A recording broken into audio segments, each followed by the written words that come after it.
Gadchiroli प्रशिक्षणानंतर IAS पूजा खेडकर नंतर केलेल्या कारनामे चर्चेमध्ये असताना आता गडचिरोलीमधील एकाच IAS अधिकाऱ्याच्या प्रशिक्षणार्थी कालावधीमध्ये कारनामे आता उजेडात आलेले आहेत. आदिवासीच्या गाय वाटप योजनेमध्ये गैरव्यवहार केल्याचा ठपका त्यांच्यावर ठेवण्यात आला गेला होता.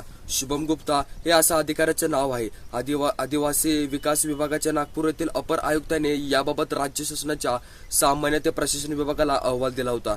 यामध्ये असून संबंधित अधिकाऱ्यावर कारवाईची शिफारस केली पाहिजे असा आज सांगली महापालिकेच्या विद्यमान आयुक्त शुभम गुप्ता हे प्रशिक्षणार्थी असताना गडचिरोलीमध्ये एक अधिकपूर्वक नक्षल प्रभावीमध्ये एका भांबरडच्या एकात्मिक आदिवासी विकास प्रकल्पामध्ये कार्यालयामध्ये करत असतात. यामध्ये वर्षापूर्वी एक भाबरगड एकात्मिक आदिवासी विकास प्रकल्प कार्यालयाकडून आदिवासी लाभार्थींना दुधाळ गाय वाटपाच्या योजनांतर्गत लाभ दिला होता. मात्र गाय घेण्यासाठी मंजूर निधी लाभार्थ्यांच्या खात्यातनं इतरत्र पूजा खेडकर कारनामे सध्या गाजत असतानाच शुभम गुप्ता यांचे प्रताप आता उघड झाल्याचे प्रशासकीय सेवेमध्ये येणारी नवी पिढी कोणता आदर्श ठेवू शकता असा चर्चा पुन्हा एकदा ऐरणीवर आला गेला आहे. धमक्या आणि नियमबाह्य कामे असं सर्व गोष्टी करण्यात येण्यामध्ये वळणामध्ये आल्याचे आता समोर येत आहे. याबाबत तक्रारी झाल्या.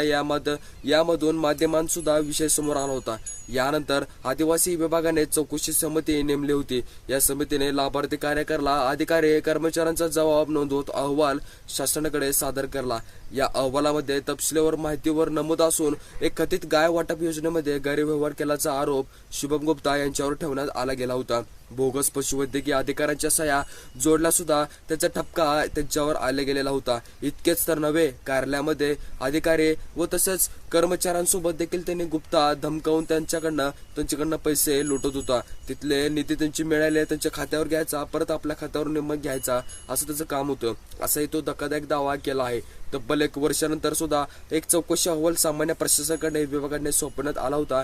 तिथे गेले असताना त्यांच्या वादाच्या भोरामध्ये सापडले गेले होते. त्यामध्ये एटापल्ली येथे उपविभागीय अधिकारी म्हणून कार्यरत असताना शुभम गुप्ता यांच्या कारकिर्दीत वादग्रस्त ठरले होते. आमदार डॉक्टर देवराव होळे यांनी गुप्ता कंत्राटदारांना धमकावून लाच मागवत असल्याच्या तक्रार मुख्यमंत्र्यांकडे दाखल करण्यात आल्या गेल्या होत्या. 2 वर्षानंतर याही प्रकरणाची चौकशी आदेश करण्यात आले गेले होते. पण आरोग्य आणि परिवहन अशा विभागाच्या नकारात्मक अभिप्रिय अशा सर्व गोष्टी घडत असताना सुद्धा गुप्ता यांनी लाखो रुपयांचं कर्ज करून तांत्रिकदृष्ट्या आरोग्य दुचाकी रुग्णवाहिका खरेदी केल्या होत्या. सध्या त्या धुळखात पडून आहेत.